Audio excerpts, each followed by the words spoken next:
इधर निजी स्तर पर प्रशासनिक अमला भी लगातार बैठकें ले रहा है और किसानों से कहा गया है कि भाई अपने खराबे की जानकारी जल्द से जल्द दें।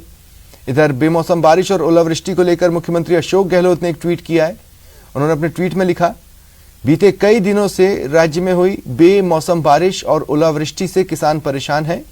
मैं भी इसे लेकर चिंतित हूं। फसलों के नुकसान का आकलन करने के लिए लगातार गिरदावरी की जा रही है। सीएम ने आगे लिखा, राज्य सरकार इस मुश्किल समय में किसानों के साथ खड़ी है और खराबे का आकलन कर मुआवजा दिया जाएगा। न केवल चिंता मुख्यमंत्री अशोक गहलोत ने जाहिर की है, साथ ही आश्वासन भी दिया है कि जल्द से जल्द खराबे का आकलन कर मुआवजा दिया जाएगा। और सहयोगी राकेश इस वक्त मेरे साथ जुड़ रहे हैं। मौसम से तो रेस्ट नहीं मिल रहा है राकेश, किसानों को न ही चैन से सांस लेने की फुर्सत मिल रही है। अब चैन की सांस तभी आ सकती है जब सरकारी स्तर पर तेजी देखने को मिले। मैडम का फोन आया। बिल्कुल स्वप्निल, देखिए जिस तरीके से हाल ही में इस साल रबी की सीजन में लगातार ये चौथा मौका है जब प्राकृतिक आपदा के कारण चाहे ओलावृष्टि हो, बारिश हो, शीतलहर हो, जिससे किसानों को नुकसान झेलना पड़ा है। निश्चित तौर पर किसान इससे प्रभावित हैं। मुख्यमंत्री अशोक गहलोत ने इसको लेकर के चिंता जताई है और कहा है कि जो किसी भी तरीके से किसानों का नुकसान है उसकी भरपाई राज्य सरकार द्वारा की जाएगी। हमारे साथ कृषि मंत्री लालचंद कटारिया हैं, जो लगातार जिस तरीके से जो इस बार रबी के सीजन की बात हो या खरीफ का जब अंत था तब भी अतिवृष्टि हुई थी। अभी सर सीएम गहलोत ने चिंता जताई है, जिस तरीके से ओलावृष्टि और बारिश राजस्थान में हुई है, किस तरीके से सरकार गंभीरता से ले रही है, किन किन क्षेत्रों में ये समस्या? देखिए राकेश जी, ये बात सही है कि राजस्थान के अंदर जिस प्रकार का मौसम बदला है और उसका जो इफेक्ट प्रदेश के किसानों पे पड़ा है, लगातार पिछले 2-3 दिन से खबरें आ रही है कि आज उदयपुर में ओलावृष्टि हो गई, अजमेर में हो गई, धौलपुर की तरफ हो गई, कल हमारे जयपुर जिले में कालवाड़ इस साइड में भी ओलावृष्टि हुई है। और अभी भी मौसम विभागीय चेतावनी है कि आने वाले 3-4 दिन तक मौसम में बदलाव रहेगा और कहीं कहीं बारिश भी होगी, ओलावृष्टि होने की संभावना है। मुख्यमंत्री जी लगातार इस बात से चिंतित हैं कि ये जो पूरा वातावरण बदला है मौसम का, इसमें किसान को काफ़ी नुकसान हुआ है। और वो जब दिल्ली थे तब भी उन्होंने बात की कि इसमें किसानों को राहत दी जाए। हमारा जो प्रधानमंत्री फसल बीमा योजना है, आपदा प्रबंधन जो डिपार्टमेंट है, उसको सतर्क किया और सभी जिला कलेक्टर्स को निर्देश दिए गए कि विशेष गिरदावरी तुरंत की जाए ताकि किसान को एक संबल मिले और जो किसान इस प्राकृतिक आपदा से अपने को ऐसा ही महसूस कर रहा है उसको ताकत मिले। तो मैं ये कह सकता हूँ कि राजस्थान के मुख्यमंत्री जी ने लगातार अधिकारियों से और हम लोगों से लगातार चर्चा करके इस बात के लिए आगाह किया है कि कोई भी किसान जो इस प्राकृतिक आपदा में आहत महसूस कर रहा है उसको संबल देने के लिए उसके गिरदावरी और उसके फसल का जो नुकसान हुआ है उसके नुकसान का आकलन तुरंत करवाया जाए। तो मैं ये कह सकता हूँ कि विभाग के द्वारा और आपदा प्रबंधन विभाग जो है, इसके मंत्री हमारे गोविंद राम जी मेघवाल साहब हैं, हम दोनों ने मिलकर कलेक्टरों से भी बात करी है, अधिकारियों को भी दिशा निर्देशित किया है और खुद मुख्यमंत्री जी ने भी सीएस मैडम को इनको कहा है कि तुरंत इनका आकलन करवाया जाए। ये चुनावी साल है, जो धरती पुत्र है, किसान पुत्र जिसको कहते हैं अन्नदाता, वो इस बार संकट में, क्योंकि 4 बार जो है प्राकृतिक आपदा के कारण इस बार समस्या का सामना करना पड़ा है। सरकार किस तरीके से गंभीरता ले रही है, जो किसान हैं उनको किसी तरीके की समस्या नहीं आए? मैंने बताया ना कि पिछले कई वर्षों से ये जो मौसम में बदलाव आया है, जो लगातार भारी बारिश होना है, ओलावृष्टि होना है, पाला पड़ना है, ये लगातार पिछले 3-4-5 साल से ये जो प्रकृति में बदलाव आया है, उसमें मैं ये कह सकता हूँ कि मेरे डिपार्टमेंट में जैसे प्रधानमंत्री फसल बीमा योजना है, तो अभी तक हमने 18,500 करोड़ के क्लेम किसानों को हम दे चुके हैं और इसी प्रकार आपदा प्रबंधन से भी काफ़ी पैसा किसानों को मिला है। तो लगातार हमारी मॉनिटरिंग जारी है और किसान को संबल देने के लिए सरकार से द्वारा एक कोशिश की जा रही है कि जो नुकसान का आकलन है उसका तुरंत आकलन करवा के और किसान को मुआवजा दिया जाए। और डीबीटी के माध्यम से कोशिश की जा रही है। कई जगह समस्या भी आती है किसानों के द्वारा, उनका भी हम निस्तारण कर रहे हैं। तो मैं ये कह सकता हूँ कि किसानों के बारे में सरकार पूरी तरह से सजग है। 2000 यूनिट बिजली के बिल में छूट दी गई है। इसी तरह से किसानों के जो यंत्र हैं उन्हों पर छूट दी गई है। कस्टम हायरिंग सेंटर बनाए गए हैं। तो ये जो प्राकृतिक आपदाएं जो चल रही है, जिससे किसान अपने आप को ऐसा महसूस करता है, इन चीज़ों से किसान को 2 पैसे बचने का काम होता है। और जब उसके 2 पैसे घर में बचते हैं तो ये सोचता है कि भाई सरकार कुछ न कुछ कर रही है, और वो सरकार की तरफ देखता भी है। तो मुख्यमंत्री जी की मंशा है कि राजस्थान जो प्रदेश का सबसे बड़ा भूभाग है, जहाँ की अलग अलग भौगोलिक स्थिति है, हनुमानगढ़, गंगानगर जैसे जिले हैं, कोटा, बारा, झालावाड़, बूंदी ये जिले हैं, एक तरफ आपका जोधपुर, बाड़मेर, जैसलमेर, सांचौर, नागौर ये जिले हैं। अलग अलग तरह की जो भौगोलिक स्थिति में उसमें किसान की अलग अलग तरह की परेशानियाँ हैं, उन सबको क्लब करके और किसान को राहत देने का काम राजस्थान की सरकार कर रही है। आप खुद किसान पुत्र हैं, कृषि कार्यों से जुड़े हैं, आपने देखा है, आप गए हैं कई इलाकों में, किस तरह की स्थितियां इस बार जो है इस ओलावृष्टि, बारिश और ये जो शीतलहर के कारण राजस्थान की? मैंने बताया ना कि कल ही मेरे विधानसभा जोटवाड़ा में, कालवाड़ और उसके आसपास के गाँव में ओलावृष्टि हुई है और भारी नुकसान किसानों को हुआ है। रात को ही मैंने अधिकारियों को आदेश दे दिए थे। कुछ वीडियोज भी मुझे साइड से किसानों ने भेजे हैं जो बड़े ही पीड़ादायक हैं, पर अब प्रकृति के बारे में तो हम कुछ कर नहीं सकते। तो यही है कि जो सरकार कुछ कर सकती है वो करने की कोशिश करें।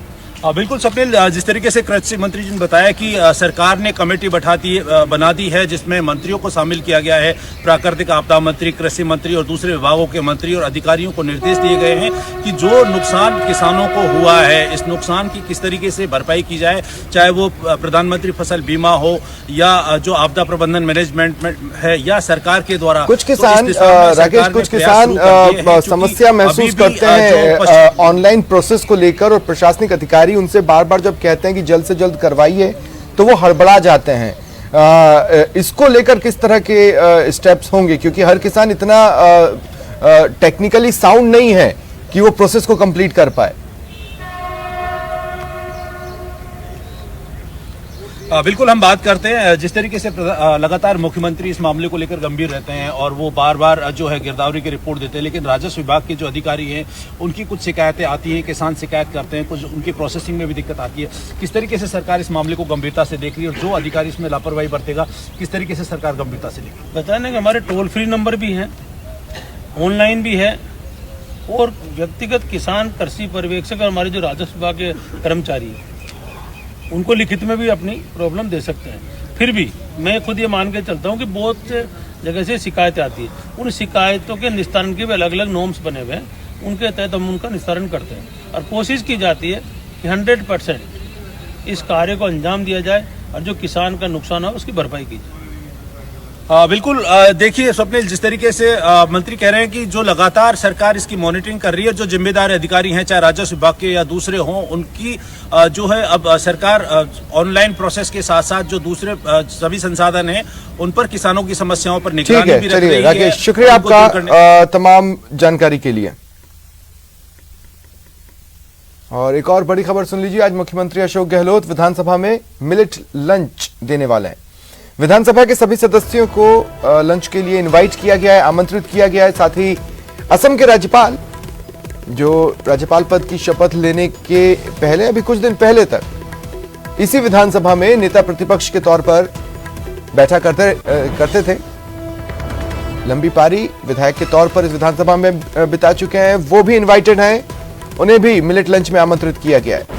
देखिए, पीएम मोदी की पहल पर WHO ने 2023 को मिलेट ईयर घोषित किया है और इधर प्रधानमंत्री नरेंद्र मोदी भी संसद में मिलेट लंच का आयोजन कर चुके हैं।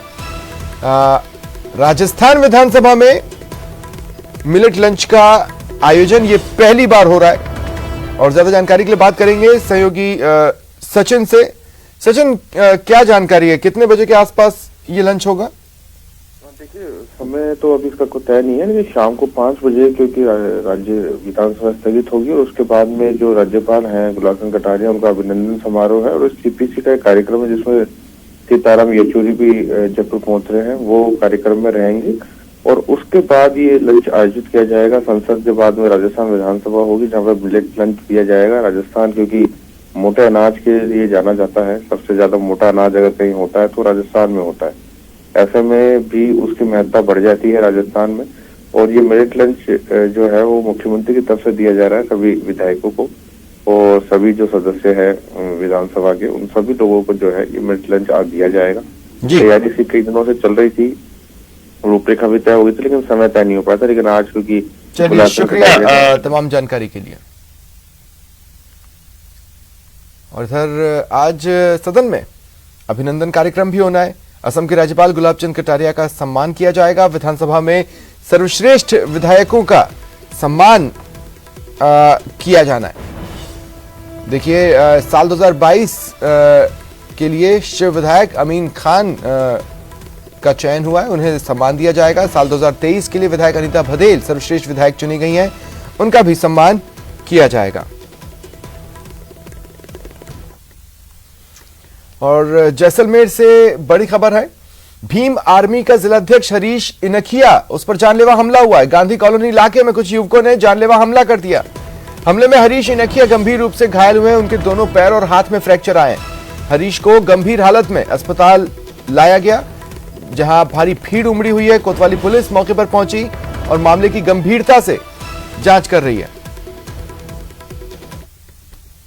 और देखिए, जालोर से बड़ी खबर है। जिले की मांग को लेकर प्रदर्शन लगातार बढ़ रहा है। भीनमाल को उस सूची में जगह नहीं मिली, उन 19 नामों में जिन्हें जिला बनाया गया है। ऐसे में नाराज लोग लगातार प्रदर्शन कर रहे हैं। हजारों लोग आज भी प्रदर्शन करेंगे।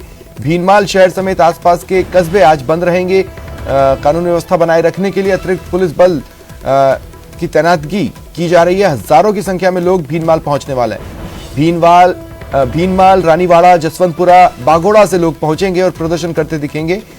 जो अनाउंसमेंट उनकी ओर से किया गया, उसके लिहाज से उपखंड कार्यालय के आगे ये एकजुट होंगे, एकत्रित होंगे और प्रदर्शन करने वाले हैं।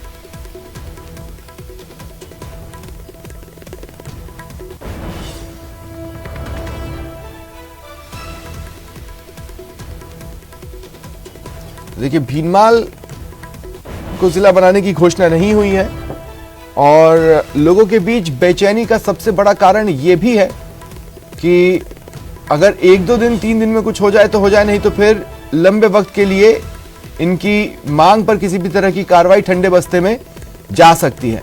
क्योंकि इन नामों के अनाउंसमेंट में भी लगभग 15 साल का वक्त लगा, जबकि कई इलाकों में प्रदर्शन हो रहा था। और ऐसे में इनकी बेचैनी को आसानी से समझा जा सकता है। सहयोगी श्याम मेरे साथ फोन लाइन पर जुड़ रहे हैं। श्याम, क्या जानकारी है?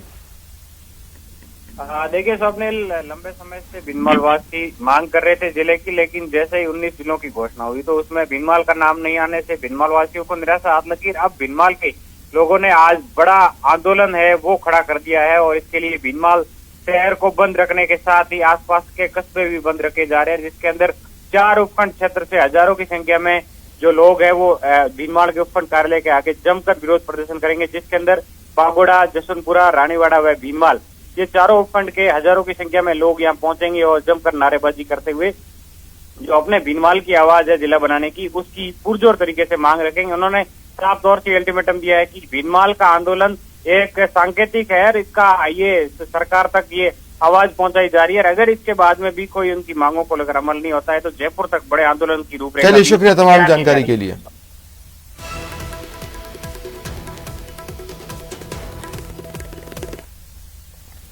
बीजेपी प्रदेश अध्यक्ष सतीश पूनिया ने 19 नए जिलों के गठन पर गहलोत सरकार पर तंज कसा। पूनिया ने कहा, कुछ विधायकों को संतुष्ट करने के लिए सीएम गहलोत ने जन भावनाओं को दरकिनार कर दिया, बिना गुण अवगुण का ध्यान किए जिलों की घोषणा कर दी।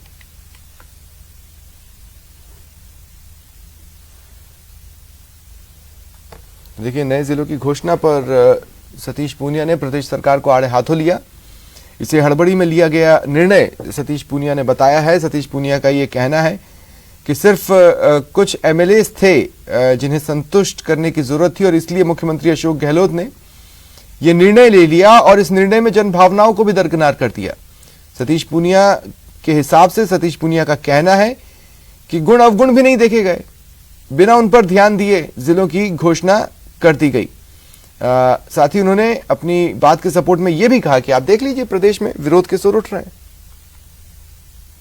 ऐसे लग रहा है जैसे अशोक गहलोत जी ने प्लॉट काट दिए हों, क्योंकि भौगोलिक और सामाजिक रूप से जब तक संतुलन नहीं होगा तो किस रणनीति से किया है, किस योजना से किया है, भविष्य के गर्भ में है। लेकिन एक तरीके से देखा जाए तो कुछ चंद विधायकों को तुष्ट करने का काम जरूर उन्होंने किया है।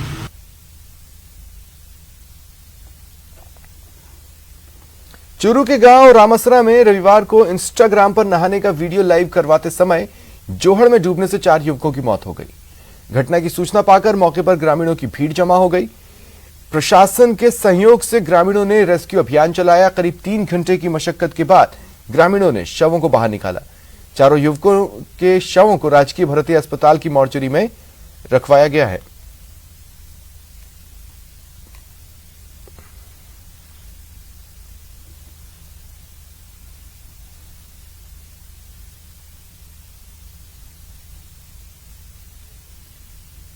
खासोली रामसरा गांव के 4 बच्चे नहाने के लिए एक नया जोड़ बना उसमें आए। एक बच्चा लाइव कर रहा था, अचानक एक बच्चा डूबने लगा। एक एक करके चारों बच्चे डूब गए। बड़ी दर्दनाक घटना हुई। ये अभी सूचना मिली थी कि 4 बच्चे जोड़ में नहा रहे थे, तो एक लड़के ने सूचना करके बताया कि वो चारों पानी में डूब गए हैं। तो मौके पर ऐसे जो रतन नगर में यहाँ पहुँचे, तहसीलदार रजिस्टर साहब भी आए हुए और गाँव वालों की सहायता से चारों जो बच्चे हैं बाहर निकाला गया। 3 दिवसीय राजस्थान इंटरनेशनल एक्सपो जोधपुर के बोरनाला स्थित ट्रेड फैसिलिटेशन सेंटर में आज से शुरू होगा। एक्सपो का औपचारिक उद्घाटन मुख्य अतिथि माननीय मुख्यमंत्री गहलोत 21 मार्च को करेंगे। मुख्यमंत्री Ashok Gehlot export award committee द्वारा चयनित निर्यातकों को पुरस्कृत करेंगे। राजस्थान लघु उद्योग निगम और राजस्थान एक्सपोर्ट प्रमोशन काउंसिल के चेयरमैन राजीव अरोड़ा के मुताबिक राजस्थान इंटरनेशनल एक्सपो प्रदेश में निर्यात के क्षेत्र में मील का पत्थर साबित होगा। इस अंतर्राष्ट्रीय एक्सपो में हस्तशिल्प से जुड़े वुडन और iron furniture, textiles, agro and food products, ceramic और अन्य उत्पादों को व्यापक स्तर पर प्रदर्शित किया जाएगा। एक्सपो में भाग लेने के लिए प्रमुख रूप से यूएसए, यूके, रूस, सऊदी अरब, UAE, Sweden, Thailand, Netherlands, Colombia, Mexico, Ghana, Sudan, Senegal, मिस्र, बोलिविया, युगांडा, अल्बानिया आदि 17 देशों के 95 बायर्स आएंगे। इसके अतिरिक्त 234 इंडियन बायर्स एक्सपो में भाग लेंगे। मार्च से जोधपुर की जो हमारी सूर्य नगरी है उसमें राजस्थान का पहला इंटरनेशनल एक्सपो आयोजित होने जा रहा है। ये जोधपुर को अंतर्राष्ट्रीय मानचित्र के ऊपर एक पहचान दिलाएगा और राजस्थान के उद्यमियों को और निर्यातकों को एक अंतर्राष्ट्रीय बाजार उपलब्ध कराएगा। एक ये ऐतिहासिक दिवस बनने जा रहा है जिसमें निर्यातकों को जोधपुर में इस प्रकार के आयोजन के माध्यम से प्रोत्साहन मिल रहा है। मैं आरईपीसी को, उद्योग विभाग को, सबको धन्यवाद देना चाहूंगा। फिलहाल इतना ही। नमस्कार।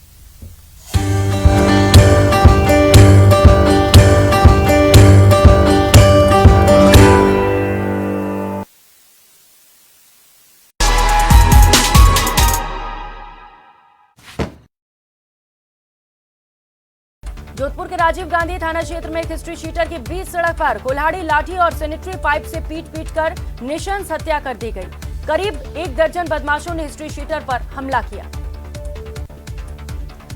झालावाड़ जिले के गंगाधार थाना क्षेत्र के जेताखेड़ी गांव के पास खेत में पशुओं के लिए चारा काटते वक्त आंधी में टूटे बिजली के तार को छू जाने से करंट लगने से युवक की मौत हो गई। कोटा में कांग्रेस के प्रदेश प्रभारी के खिलाफ मामला दर्ज करवाने की मांग को लेकर थाने पहुंचने वाले विधायक के खिलाफ ही अब थाने में मामला दर्ज हो गया है। टोंक शहर में पीडब्ल्यूडी की सड़कों का निर्माण अब जानलेवा बन रहा है। देर रात अपनी दुकान से घर जा रहे मुकेश जैन सड़क निर्माण के गड्ढे में गिरकर गंभीर घायल हो गए। श्रीगंगानगर के रायसिंह नगर की पुरानी धान मंडी में आज सुबह एक टेंट की दुकान में आग लग गई। सुबह सुबह टेंट की दुकान में आग लगने से धुआं निकल रहा था, जिससे आसपास हड़कंप मच गया। जयपुर के दूदू में पुलिस को बाइक चोरी के मामले में सफलता हाथ लगी है। चोरी की बाइक खरीदकर बेचने और पार्ट्स बदलने को लेकर पुलिस ने नाबालिग को डिटेन कर 3 लोगों को गिरफ्तार किया। सीकर में हजारों लोगों से ठगी कर फरार हुई नेक्सा एवरग्रीन कंपनी के गिरफ्तार किए गए संचालकों से लगातार पूछताछ जारी है। कई बड़े खुलासे हुए हैं। सांचौर को जिला बनाने के साथ ही भिनमाल में विरोध का बिगुल भी बज चुका है। सोमवार को भिनमाल बंद के साथ 4 उपखंड के हजारों की संख्या में लोग विरोध प्रदर्शन करेंगे। सीकर जिले में राइट टू हेल्थ बिल का विरोध लगातार जारी है। जिले के डॉक्टर से लगातार इसे लेकर विरोध कर रहे हैं और आज से अनिश्चितकाल हड़ताल पर जाने की तैयारी। कोटा में व्यवसायी महिलाओं को एक राष्ट्रीय स्तर का व्यापार मंच देने के लिए कोटा में राष्ट्रीय स्तर की द शॉपिंग कार्निवल प्रदर्शनी का आयोजन किया जाएगा। पोखरण के रूनीचा नगरी रामदेवरा में पहली बार 22 से 30 मार्च तक श्री राम कथा का आयोजन बाबा रामदेव जी की धरा से किया जाएगा। आज विद्याधर नगर मैदान में ब्राह्मण महापंचायत का आयोजन किया जा रहा है। ऐसे में इस ब्राह्मण महापंचायत में भाग लेने के लिए दौसा से बड़ी संख्या में लोग यहां पर पहुंच रहे हैं।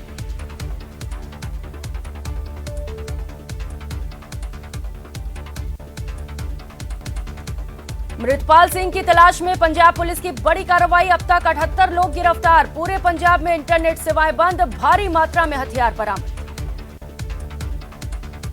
कांग्रेस विरोध के बीच मुंबई में धीरेन्द्र शास्त्री के मंच से उठी हिंदू राष्ट्र की बात। बाबा बागेश्वर ने कहा, हमारा धर्म जोड़ना सिखाता है, तोड़ना नहीं। नमस्कार, आप सभी का स्वागत है भाग्यम में। मैं हूं पंडित चंद्रशेखर शर्मा।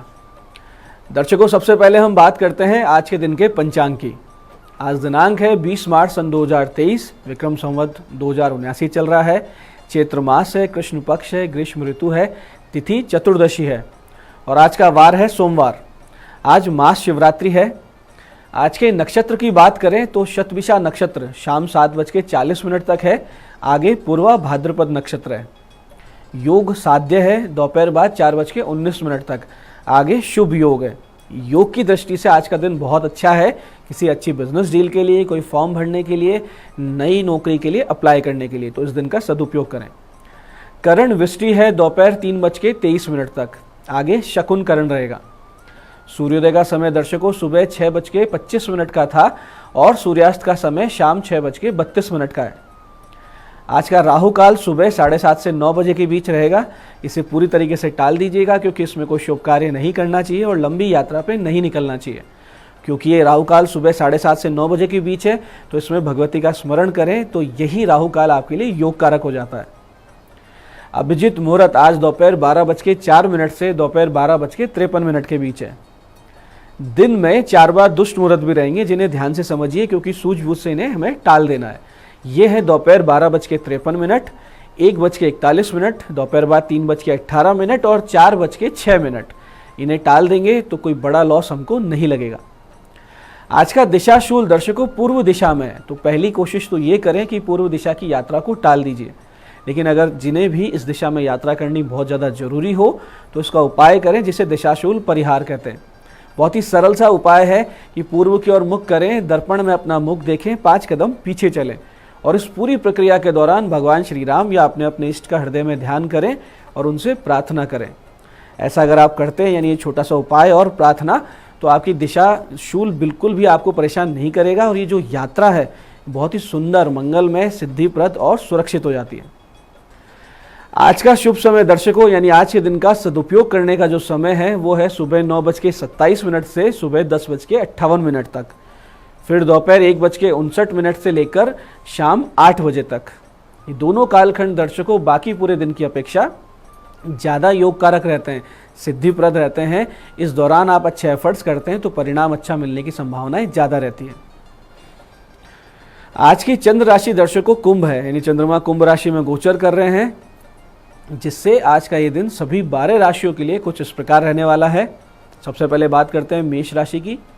मेष राशि वालों को किसी भी प्रकार की उपलब्धि आज हासिल हो सकती है, यानी किसी आध्यात्मिक उपलब्धि भी हो सकती है, आर्थिक भी हो सकती है। स्टूडेंट्स है तो पढ़ाई लिखाई में भी, जिसके लिए आप बहुत दिनों से प्रयास कर रहे थे, ऐसी कोई उपलब्धि आपको निश्चित रूप से हासिल होगी। वृष राशि वालों को नई नौकरी मिल सकती है। ऐसे मिथुन राशि वाले किसी धार्मिक यात्रा पर निकल सकते हैं, स्पिरिचुअल जर्नी पर। और कर्क राशि वालों को वाहन चलाने में आज रखनी है विशेष सावधानी। ऐसे सिंह राशि वाले अविवाहित जो कन्याएं हैं या जो पुरुष लड़के हैं उनको मिल सकता है अच्छा रिश्ता। कन्या राशि वालों को लेन देन में रखनी है बहुत ज़्यादा सावधानी। और तुला राशि वालों को किसी महत्वपूर्ण निर्णय पर पहुंचना होगा जो कि आपके जीवन को एक नई दिशा देगा। वृश्चिक राशि वालों को घर में अशांति का माहौल बेचैन किए रखेगा। ऐसे ही धनु राशि वाले अपने पुराने मित्रों से मिलकर होंगे प्रसन्न। मकर राशि वाले वाणी से होंगे लाभान्वित, यानी जो कम्युनिकेशन स्किल से जुड़े लोग हैं उनके लिए अच्छा दिन है। कुंभ राशि वाले अति आत्मविश्वास से बचें, नहीं तो कोई ना कोई परेशानी आएगी। और मीन राशि वालों के लिए आज लंबी यात्राएं विशेष कष्टप्रद रहेगी। तो दर्शकों, अब करते हैं आज के दिन की ज्ञान चर्चा, जो हमारी आपकी अंतर्दृष्टि को जागृत करेगी, प्रज्ञा को जागृत करेगी। फिर आगे समझेंगे उन उपायों को जो जीवन को सुगम बना देते हैं, और अंत में करेंगे आज के दिन की ज्योतिष मंत्रणा और समाधान। दर्शकों, जीवन में द्वंद्व या कहें समस्याएं तभी उत्पन्न होती है जब मैं और मेरा, तू और तेरा का भाव बहुत ज़्यादा प्रबल हो जाता है। घर में, कुटुंब में हो, समाज में हो, ऑफिस में हो, चाहे राजनीति में, अपना पराया का भाव ऐसी विकट समस्या उत्पन्न करता है जिसका हल विनाश के उपरांत होने वाली शांति से ही हो पाता है। भगवत गीता जैसे महान शांति ग्रंथ का आरंभ भी धृतराष्ट्र की भेद बुद्धि से होता है, जब वो संजय से ये पूछते हैं कि धर्म क्षेत्रे कुरुक्षेत्रे समवेता युत्सवे मामका पांडवाश्चैव किम कुर्वते संजय। यानी कि धर्म भूमि कुरुक्षेत्र में युद्ध की इच्छा से इकट्ठे हुए मेरे और पांडु के पुत्रों ने क्या किया। यहाँ आप समझिए कि महाराज पांडु स्वर्ग सिधार चुके थे, तो उनकी संतानें धृतराष्ट्र पर निर्भर थी, जिन्हें अपनी संतान मानकर ही उसे पालना चाहिए था। लेकिन बुद्धि, मैं, मेरे पुत्र और वो पांडु के पुत्र, इस कुत्सित मानसिकता ने इतिहास का सबसे बड़ा महायुद्ध करवा दिया। तो हमें चाहिए कि इतिहास और शास्त्रों से समझ लें, ज्ञान लें और परिवार, समाज, राष्ट्र में बढ़ रही भेद बुद्धि से बचें। यही आज की ज्ञान चर्चा का सार है। तो दर्शकों, अब करते हैं चर्चा उन विशिष्ट उपायों पर जो आपकी सारी समस्याओं के सरल समाधान दे देते हैं, जिन्हें करके आप अपनी अड़चनों को पीछे छोड़ते हुए सफलता की ओर दृढ़ता से और बहुत तेज गति से अग्रसर होते हैं। सबसे पहले बात करेंगे उनकी जिनका जन्मदिन है। आप सभी लोग आज 1.25 किलो गाय का घी, शुद्ध गौ माता का घी हो, उसको अपने सर पे से एंटी क्लॉकवाइज उतारा करें और किसी ऐसे शिव मंदिर में दें जहां अखंड ज्योति जलती हो। साथ ही आज आप छोटे छोटे 5 बच्चों को भोजन करवाइए। ऐसा अगर आप करते हैं तो आने वाला पूरा वर्ष सुंदर, बहुत ही सुख समृद्धि के साथ और सुरक्षित रहेगा, इसमें कोई संदेह नहीं है। दर्शकों, बहुत से लोगों ने फ़ोन पर हमसे संपर्क करके ऐसे प्रयोग, ऐसे उपाय मांगे हैं जिनसे कार्य सिद्धि होने लग जाए। यानी कोई भी कार्य बहुत दिनों से रुका पड़ा हो, अड़चने आ रही हो, तो वो कार्य सहजता से सिद्ध होने लगे। तो दर्शकों, आज ऐसे ही मंत्र प्रयोगों पर, उपायों पर हम बात करेंगे। जब भी आपको लगे कि कार्य अटक रहे हैं तो सीधे पहुंचिए भोलेनाथ के पास और शिवलिंग पर चंदन का इत्र और भगवती पर गुड़हल के 11 पुष्प चढ़ा दीजिए और इस विशिष्ट मंत्र की 11 माला वहीं मंदिर में बैठकर आप करें। फिर देखिए चमत्कार कैसे होता है। मंत्र को बहुत ध्यान से समझिएगा, बहुत ही विशिष्ट मंत्र है। मंत्र इस प्रकार है: ओम हर त्रिपुर हर भवानी बाला राजा मोहिनी प्रजा मोहिनी सर्व शत्रु विध्वंसिनी मम चिंतित फलम देही देही भुवनेश्वरी स्वाहा। इस प्रकार से ये मंत्र है, इसका प्रयोग कीजिए और चमत्कार देखिए। पूजा के अंत में भगवती पे जो अर्पित किए गए गुड़हल के पुष्प हैं, उनमें से एक पुष्प को भगवान शिव जी पर लगे इत्र से सुगंधित कर लीजिए और अपने पास रख लीजिए। और फिर उस कार्य के लिए आप जाइए जो कार्य अटक रहा था। आप देखेंगे कि कार्य सिद्धि के रास्ते आपके लिए स्वतः ही बनने लगे हैं और आप स्वयं में एक बहुत बड़ी आध्यात्मिक ऊर्जा, एक शक्ति का संचार भी महसूस करेंगे। इसमें कोई संदेह नहीं है, आप करके देखिए, बहुत बड़ा लाभ होगा। ऐसे ही यदि आप भगवान राम जी की नित्य पंचोपचार से पूजा करें और फिर इस विशिष्ट मंत्र की एक माला नित्य जाप करते रहें, तो वैसे ही आपके कार्य कभी नहीं रुकेंगे। एक देवीय सपोर्ट सिस्टम, एक अनुकंपा हमेशा आपके साथ बनी रहेगी, जिसका अनुभव भी आपको होगा। मंत्र ध्यान से समझिएगा। मंत्र इस प्रकार है: शूर शिरोमणि साहसी सुमति समीर कुमार अगम सुगम सब काम करूं करतल सिद्धि विचार। इस प्रकार से आपको इसका जाप करना है, भगवान श्री राम की पूजा करनी है और फिर देखिए जीवन कैसे बदलता है, कैसे चमत्कार होते हैं। तो दर्शकों, ये थे आज के वो विशिष्ट उपाय जो आपके सारे कार्यों को सिद्ध करेंगे। अब बात करते हैं आपके सवाल की। आपके सवाल में आज हमारे पास पत्रिका आई है हमारे दर्शक विनीत अग्रवाल जी की। 29 जून सन 1994 का इनका जन्म है। दोपहर 3:37 अजमेर। प्रश्न है: विवाह योग कब है और लड़की कैसी आएगी? विनीत जी, अप्रैल 2023 से सितंबर 2023 में आपकी सगाई होने के प्रबल योग बनते हैं और विवाह दिसंबर सन 2023 से मार्च 2024 के बीच में हो सकता है। लड़की आपको विद्वान, निपुण, गुणी और अधिकार प्रिय यानी डोमिनेटिंग नेचर की मिलेगी। उसको वाणी दोष हो सकता है, यानी बोलते वक्त विचार कम करेगी, जो मुंह में आ गया बोल दिया, और बहुत बार ऐसा बोल देगी जो सामने वालों को बुरा लग जाए। लेकिन आपके विवाह भाव पर शनि की नीच दृष्टि है और विवाह भाव में विच्छेदकारी केतु है, इसलिए विवाह के बाद में समस्या यानी निश्चित है और तलाक के योग भी बन सकते हैं। ऐसे में शनि, केतु और मंगल की शांति करवा के आप विवाह करें तो ज़्यादा ठीक रहेगा। आज की दूसरी पत्रिका है हमारे दर्शक हरीश शर्मा जी की। 7 जून 1989 का जन्म है, समय है रात्रि 8:27 और जन्म स्थान है करौली। प्रश्न है विवाह कब होगा। देखिए हरीश जी, लग्न में शनि बैठा है जिसकी सीधी दृष्टि विवाह भाव पे है, सप्तम दृष्टि, और छठे और 12वें भाव में क्रूर ग्रह बैठे हैं। तो दोनों तरफ जब क्रूर ग्रह बैठते हैं तो उस भाव में बीच वाले भाव को बांध देते हैं, तो आपके विवाह भाव का बंधन भी हो रहा है। इसकी वजह से विवाह में बहुत दिनों से, बहुत लंबे समय से विलंब होता आ रहा है। प्रेम विवाह के प्रयास अवश्य रहे होंगे आपके जीवन में जो असफल रहे हैं। अभी आपके अगस्त सन 2023 से जनवरी 2024 के बीच में विवाह के प्रबल योग बन रहे हैं।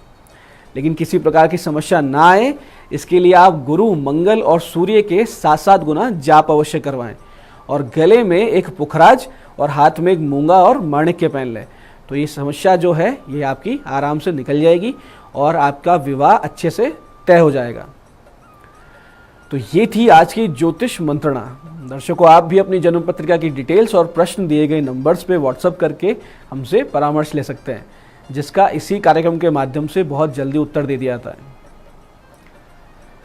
तो दर्शकों, ये था आज का पंचांग, आज के विशिष्ट उपाय और ज्ञान चर्चा। मैं पंडित चंद्रशेखर शर्मा ये आशा करता हूँ कि बताए हुए उपायों को सही विधि, सटीक समय पर करके आप पूरा लाभ उठाएंगे और जो ज्ञान चर्चा हमने की, जो सत्संग हमने किया, जो हमने भेद बुद्धि से परे होना सीखा है, उससे धीरे धीरे आप अपने जीवन में उतारेंगे।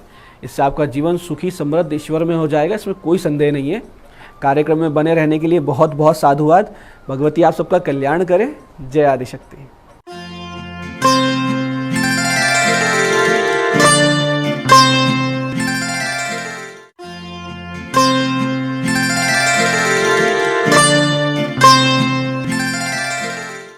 नमस्कार, मैं हूं दीप्ति शर्मा और आप सभी का स्वागत करती हूं न्यूज 18 के हमारे इस खास कार्यक्रम भाग्यम में, और भाग्यम के भी इस विशेष सेगमेंट में, जहां पर आप और हम हर रोज ऑरेकल कार्ड के जरिए जानते हैं कि आज का हमारा दिन कैसा गुजरेगा और हम ऐसा क्या करें और किन बातों को अवॉइड करें जिससे हम अपने आज के दिन को और भी बेहतरीन बना सकते हैं। और इसके लिए दोस्तों हम 1 से लेकर 9 मूलांक तक की रीडिंग करते हैं। कौन सी रीडिंग आपके लिए रहने वाली है उसका आपको एक एग्जाम्पल देती हूँ हर रोज की तरह, कि अगर आपकी डेट ऑफ बर्थ है 27 यानी कि 27, तो 2 और 7 को जब आप जोड़ेंगे तो जोड़ आएगा नंबर 9। तो नंबर 9 होगा आपका मूलांक। और आज की तारीख है 20 मार्च 2023। आज की तारीख जो है 20 यानी कि नंबर 2। तो नंबर 2 के जो स्वामी होते हैं वो होते हैं चंद्रमा। चंद्रमा जल तत्व होता है और मन के कारक होते हैं। हमारी मानसिक और भावनात्मक स्थिति पर चंद्रमा का अत्यधिक गहरा प्रभाव पड़ता है। तो दोस्तों, चंद्रमा का प्रभाव 1 से लेकर 9 मूलांक तक के जातकों पर किस प्रकार से पड़ने वाला है, आइए हम आज की रीडिंग में जानते हैं। लेकिन आगे बढ़ने से पहले आपको मैं ये बताना चाहूंगी कि हम अपने चंद्रमा को और भी अधिक मजबूत कैसे कर सकते हैं। दोस्तों, ऐसा कहा जाता है हमारी पुरानी विद्याओं के अनुसार, जिसमें कुछ ज्योतिष और रमल विद्याओं के अनुसार, कि जब भी आप अपने किसी भी मेहमान के समक्ष जल लेके जाते हैं, यानी कि when you offer water to others, अगर आप लोगों को पानी भेंट करते हैं या उन्हें देते हैं या पिलाते हैं, तो कहीं ना कहीं आपके लिए एक सकारात्मक भाव रहता है। आपका चंद्रमा जो है वो और अधिक मजबूत होता है। तो अगर आप में से किन्हीं की भी कुंडली में चंद्रमा किसी प्रकार से डाउन है या आप मानसिक रूप से बैलेंस्ड नहीं रह पाते हैं, तो आप जो है जल को दान करें। प्याऊ आप लगा सकते हैं, या फिर जिनको जो जरूरतमंद हैं, जिनको आवश्यकता है, आप उनके लिए जो है जल की व्यवस्था करा सकते हैं। जैसे कि कुछ लोग बेजुबान जीवों के लिए जो है वो टंकियां लगवा देते हैं जिससे कि वो जल ग्रहण कर सके, गाय हैं और अधिक जीव हैं जो अन्य जीव हैं वो ग्रहण कर सके। तो इस प्रकार से अगर आप वाटर को अगर आप डोनेट करते हो या किसी को ऑफर करते हो तो चंद्रमा को आप अपने मजबूत करते हो। और साथ ही साथ दोस्तों, हमेशा हमारे सनातन परंपरा में जल को देवता कहा गया है, क्योंकि जल के अंदर बहुत सारी क्वालिटीज हैं जो मैं आपको अपने पिछले कई एपिसोड्स में बता भी चुकी हूं। तो आपको क्या करना है, जल को व्यर्थ नहीं गंवाना है, क्योंकि ऐसा करने से जो है कहीं ना कहीं आपकी जो प्लैनेटरी सिस्टम है वो थोड़ा सा डाउन हो जाता है, थोड़ी सी हैवी और नेगेटिव एनर्जीज आ जाती हैं।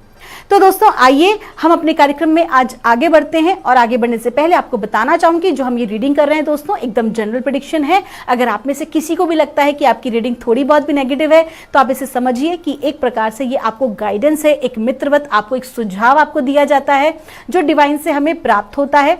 और अगर किसी प्रकार की कोई नेगेटिव बहुत ज्यादा बात होती है तो साथ ही साथ रेमेडीज भी आपको बताई जाती है, तो आपको निश्चिंत रहें, किसी प्रकार की चिंता ना करें। और आइए जानते हैं मूलांक 1 के लिए आज का दिन यानी कि 20 मार्च 2023 मां भगवती हमें क्या बता रही हैं। और मूलांक 1 के लिए हमें आज गाइड किया जा रहा है 20 मार्च 2023 के लिए इंडिपेंडेंट का कार्ड है। आपका जो लकी रंग है वो है रंग पीला और आपको कहा जा रहा है कि आज के दिन आप जो भी कोई कार्य करें वो बहुत स्वतंत्र भाव में करें। किसी प्रकार की पार्टनरशिप का हिस्सा आज आप ना बने तो ज्यादा बेहतर है। अगर आप टीम में काम कर रहे हैं तो टीम को एज अ लीडर आप आगे बढ़ाएं, और अगर आपको लगता है कि आप एज अ लीडर काम नहीं कर रहे हैं तो थोड़ा सा शांत हो जाएं। आप तभी किसी को सुझाव दें जब आज आपसे कोई सुझाव मांगे, लेकिन अपनी विचारधाराओं को स्वतंत्र रखें और अडिग रहें। किसी से अत्यधिक इंप्रेस होकर काम करने की आवश्यकता नहीं है, नहीं तो खुद का ही नुकसान आप कर बैठेंगे। आज जो भी कोई कार्य करें वो अपने सोच विचार के आधार पर करें। आपका दिन शुभ हो। आइए जानते हैं मूलांक 2 के लिए हमें मां भगवती आज क्या गाइड कर रही हैं। आज की तारीख का जो जोड़ है वो भी है नंबर 2 और हम मूलांक 2 की ही रीडिंग करने जा रहे हैं आज 20 मार्च 2023 के लिए। और मां हमें गाइड कर रही हैं, पीस का कार्ड है। आपसे कहा जा रहा है आपका जो लकी रंग है वो है आसमानी और आपको कहा जा रहा है किसी प्रकार की चिंता करने की आपको आवश्यकता नहीं है। आज के दिन आप बहुत ज्यादा सुकून और शांति का अनुभव करेंगे। अगर किसी प्रकार की अगर आपको चिंता हो भी रही है आपकी पर्सनल लाइफ में या प्रोफेशनल लाइफ में तो उसके लिए आपको चिंतित होने की बिल्कुल भी आवश्यकता नहीं है। आपके सारे काम सुचारू ढंग से पूर्ण आज होंगे। साथ ही साथ आपको संतान पक्ष से एक सकारात्मक कोई खबर या समाचार मिल सकता है। आपका दिन शुभ हो। आइए जानते हैं मूलांक 3 के लिए हमें मां भगवती आज क्या गाइड कर रही हैं 20 मार्च 2023 के लिए। और मां हमें बता रही हैं इनर विजडम का कार्ड है। आपको कहा जा रहा है कि आज का जो दिन है आपको विजडम नॉलेज को कलेक्ट करने वाला होना चाहिए। दोस्तों विजडम जो होती है वो क्या होती है कि जो हम बाय डिफॉल्ट जिस नॉलेज को लेके पैदा हुए हैं, जो हमें पता है, कैसे पता है नहीं मालूम, लेकिन हमारे सबकॉन्शियस में उस चीज की जानकारी है। लेकिन जब हम नॉलेज गेन करते हैं तो वो हम इस दुनिया से बुक्स के थ्रू, टीवी के थ्रू हम ग्रहण करते हैं। तो आज का जो दिन है आपका वो आपको